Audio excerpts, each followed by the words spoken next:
Good afternoon and welcome. My name is Jeremiah Ellison. I'm the chair of the Policy and Government Oversight Committee. I'm going to call to order our regular meeting for Tuesday, September 19th. Wait, today's Monday, isn't it? I'm sorry. Whew, all right. Just like a Monday, I'm skipping ahead. Monday, September 19th. I'll now have the clerk call the roll. Councilmember Vital, Present. Councilmember Chavez, Present. Councilmember Koski, Present. Councilmember Johnson is absent, Vice Chair Wansley, Present. and Chair Ellison. Here. We have 5 present.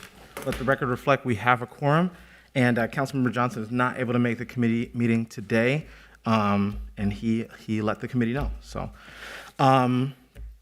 there are 21 items on the consent agenda today, and I'll now read the items for the record. So, item number 1, referring to staff the information governance policy ordinance. Item number 2 is confirming assistant city clerk appointment. 3, passage of resolution for joint powers agreement with the state of Minnesota and the Department of Public Safety. 4, passage of resolution for gift acceptance for sponsorships for the 2022 Trans Equity Summit. 5, accepting a National Endowment for the Arts grant to support personnel expenses related to COVID-19. 6, authorizing customization of contract form with Gallagher Benefit Services, Inc. for classification and compensation consulting services. 7 is authorizing the customization of contract form with Core Data Healthcare Innovations, LLC for cloud-based technology. I'll clarify for my colleagues that this is related to a previous council action that approved several contracts.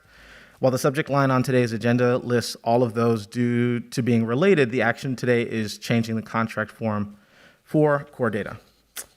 8 is accepting a bid for Minneapolis Convention Center Exhibit Hall E door replacement. 9 is authorizing contracts with various vendors for 2023 through 2026 Public Works Consulting Pool. Item number 10 is authorizing contract with Dirod Technologies, Inc. for an interactive voice response system for the 311 department. Item 11 is authorizing contracts with Short Elliott Hendricks, Inc. for construction support services for Hennepin Avenue reconstruction project. Item 12 is authorizing contract with Geographic Software Specialists, Inc. for engineering data integration and automation services. Item 13 is authorizing contract amendment with Vite & Company, Inc. for the Bryant Avenue reconstruction project. Item 14 is authorizing contract amendment with Lunda Construction Company for 10th Avenue Southeast River Bridge rehabilitation project. Item 15 is authorizing an amendment with Paragon Restoration 2, Inc. for the 11th and Marquette ramp epoxy overlay of Helices project. Sorry if I butchered that word. Item 16, authorizing contract amendment with West Publishing Corporation for online legal research services.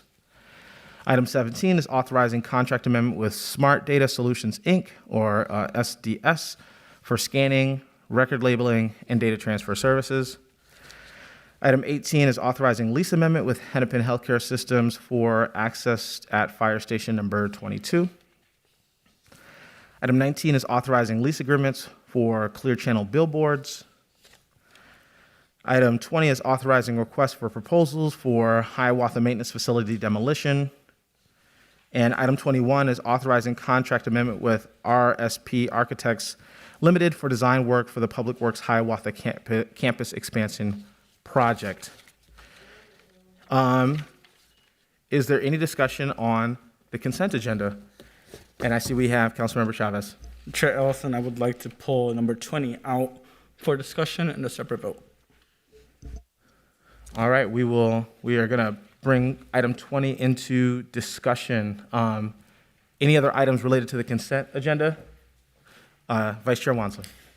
Thank you, Chair Ellison. I just want to make a comment on something that's missing from the agenda. I know members of the public, as well as myself, was expecting a presentation today in response to the information that we received about police accountability and public access to misconduct records. And we received that presentation last August on the 15th at this committee. That's the presentation where former chair of the Police Conduct and Oversight Commission, Abigail Sarah, and law professor Rachel Moran from the University of St. Thomas shared information about how the current data practices of the city of Minneapolis are harmful to police accountability and public transparency as it relates to data records. At that meeting, we also passed a staff direction that went on to then be approved by full council to have a presentation on today, September 19th, to present on the Government Data Practices Act and its application on a municipal level as it relates to misconduct, discipline, coaching, and public data. That presentation is not on the agenda for today, so I wanted to have Clerk Carl come to speak to the status of the staff direction and expected return date for that information. Mr. Carl. Mr. Chair, Councilmember Wansley identified a previous staff direction that related to a specific function of data practices in a follow-up to a prior presentation given by guests who appeared before this committee. As she noted, it slipped in my mind that we were reporting back today in the larger framework of information governance, item number 1. I assumed incorrectly that we would take all of those issues up together and communicated that just before this meeting to Councilmember Wansley, that due to a lot of other conflicting priorities and limited staff capacity, I was anticipating we would take up the issue of government data practices specific to MPD or disciplinary issues as part of a larger framework on information governance, a subsequent staff direction that also was approved by council. And the date in terms of timing, I guess that's the one piece I didn't say. I think that one is requiring staff to come back with several issues in mid-November. I think it's after the election, November 15th, I believe. Mm-hmm. So just knowing from the public record, originally we did not, these were two separate staff directions, still are as they're passed. But Clerk Carl, as someone who was overseeing this particular staff direction, you're going to be including the information that was supposed to be presented today in that November, I think it's 14th, presentation to this committee. Through the chair, Councilmember Wansley, I think that the larger issue of data practices as part of information governance and its impact on our ability to keep any data, not just specific MPD data, but any data, and our responsibility for making public data public or keeping non-public data, not public, is certainly able to be addressed within that larger staff directive that was most recently passed by council dealing with information assets generally. Okay, so we'll make sure to let the public know again the correct dates for that presentation, but I just wanted to get that clarified because we did alert folks based off of what was passed in the staff direction that we will have the presentation today. So thanks for that clarity, Clerk Carl, and that's all I wanted to know for the record. Great. Thank you. And just for my own understanding, so maybe the communication breakdown today notwithstanding, what we were just discussing will be addressed in item number 1. Is that mine? Okay, great. Great. So with that, I'm going to see if there's any more. We've moved item 20 to discussion. We're still on consent. Is there any more discussion on the consent agenda? Seeing none, I am going to move the consent agenda minus item 20, which we will take up in discussion. All those in favor say aye. Aye. All those opposed say nay. Great, and that moves forward. Now for discussion, we have item 20, and I will pass it to my colleague, Councilmember Chavez. Thank you, Chair Ellison. 2 weeks ago, I worked with Vice Chair Wansley to delay this vote in order for my community to be able to meet with Braun Intertech, which is one of their biggest concerns. My hope was that this would happen in order for my community to be able to have their concerns addressed. And since then, that meeting has been moved and won't happen until way after the status conference, which will be on September 23rd, way after this vote is planned to take place. So I cannot in good conscience continue to support moving this forward without my community being able to know that their health is being protected and prioritized. And what I'm just asking my colleagues up here is to support this delay until my East Phillips neighbors are able to meet with Braun Intertech, and just ask for that support. So that's a motion, and would ask for a second. Second. Councilmember Chavez has made a motion to delay this another cycle, and that motion has been seconded. Is there any discussion on that motion? Oh, Vice Chair Wansley. Thanks, Chair Ellison. As Councilmember Chavez noted, and as I shared with all of our committee members 2 weeks ago, we got a chance to touch base about the city moving forward in partnership with Councilmember Chavez's office and meeting with the community about a comprehensive remediation plan, because that's the bare minimum that this community deserves.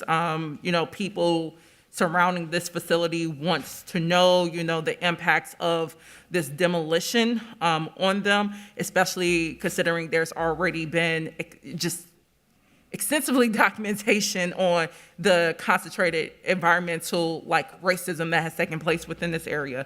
So from my understanding, the city either canceled that meeting, and I want to know if we had any staff who could speak to why that meeting was canceled, because that was the baseline of delaying this decision that we all approved. And if the city did not uphold its bargain in meeting the community on a very serious matter of remediation, then I think we should know why. Can I ask who the meeting was? Was it with Public Works staff? Was it with the mayor's office? I wasn't here last week, so I'm not fully caught up to speed on this item. I think Councilman Chavez. The meeting was being scheduled with Property Services and our city attorneys. And then what's the current timeline on when that meeting has been rescheduled?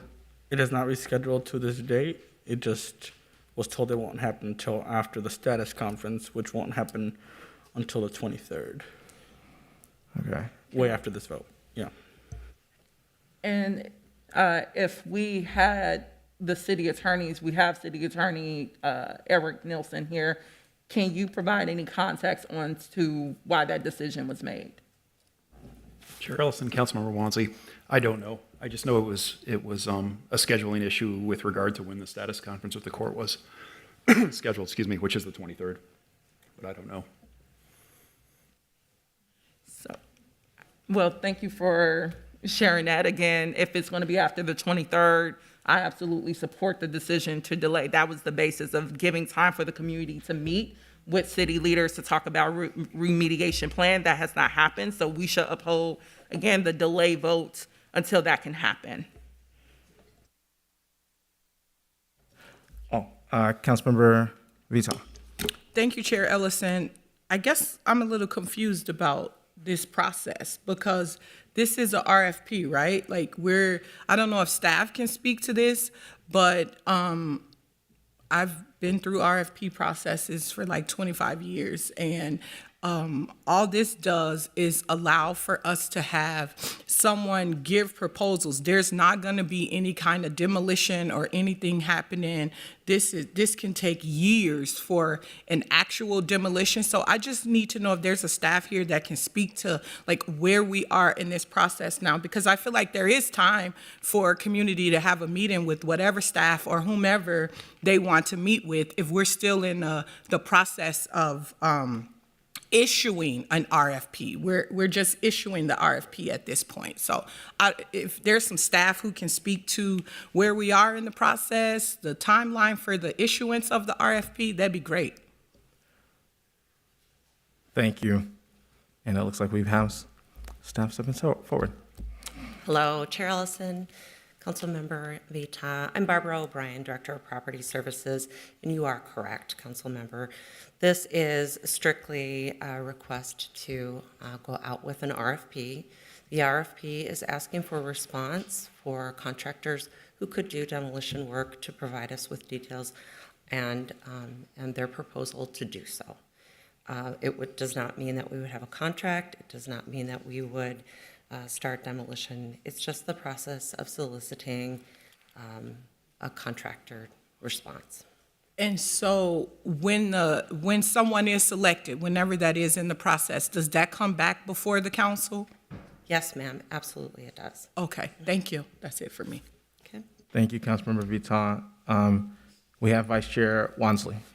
I do want to note for, again, the public record, back in June, we all took a vote on the Hiawatha expansion plan that was based in partnership, I think, with Councilmember Chavez's office leading in partnership with the community. And one of the biggest components of that agreement was a remediation plan would have been finalized before any RFP or anything about this process would have kicked off.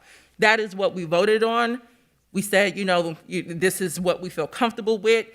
So though no bricks have been, demolished right now, we still have not upheld one of the basic aspects of that agreement that we all voted on in June, which was a remediation plan. Before any contractor comes out and sign any type of contract about taking on this toxic project, the community deserves to know how this is going to impact them, and that was part of that agreement that we voted on and has not been provided to the community, and it needs to be provided.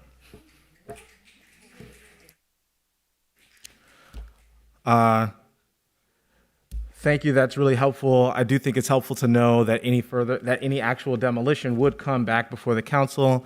This item has been delayed in committee one cycle already. I'm not inclined to have it hang out in the committee. I would support considering delay at full council when the whole council has a chance to weigh in. But given that this is already sort of stayed in committee, and I don't really see what it helps keeping this item in the committee. I'm eager to discharge the item from committee and allow the full council to weigh in, especially other members who I know have opinions on this project, who have an interest in this project. And so I'm not inclined to support a delay today, but I'm open to supporting a delay at full council. Councilmember Wansley, did you have? Just more procedurally, Councilmember Chavez made the motion to delay. I think we need to take that motion and take that vote before we move on to any discharging or anything else. Yeah, that is the vote. That is the motion ahead of us. And so on Councilmember Chavez's motion to delay this item one cycle, I'll ask the clerk to call the roll. Councilmember Vital, No. Councilmember Chavez, Aye. Councilmember Koski, No. Councilmember Johnson is absent, sorry. Vice Chair Wansley, Aye. Chair Ellison. No. There are 3 noes and 2 yeas, so the motion, Councilmember Chavez's motion fails. I will move to forward this without recommendation from the committee. Is there any discussion on that? Clerk, please call the roll. Councilmember Vital, Aye. Councilmember Chavez, Nope. Councilmember Koski, Aye. Vice Chair Wansley, Nay. Chair Ellison. Aye. We have 3 ayes and 2 nays. And that is forwarded without recommendation. And so I'm happy to hang out after committee if folks want further discussion, but we have no more formal business before the committee. And so I'll move. And so the meeting is adjourned, seeing no further objection. Oh, we have Councilmember Chavez. Okay. I did not see your tag up. Councilmember Chavez, Thanks, please. Chair Ellison. Just want to let people know that the next step, it means that it's going to full council. So this isn't approved yet. It is going to full council, just for folks to know the step in the process. So that will be on Thursday. And it'll be in Cal, but I'm not sure if it's going to be a vote in Cal. Thank you, Councilmember Chavez. With seeing no objection, today's meeting is adjourned.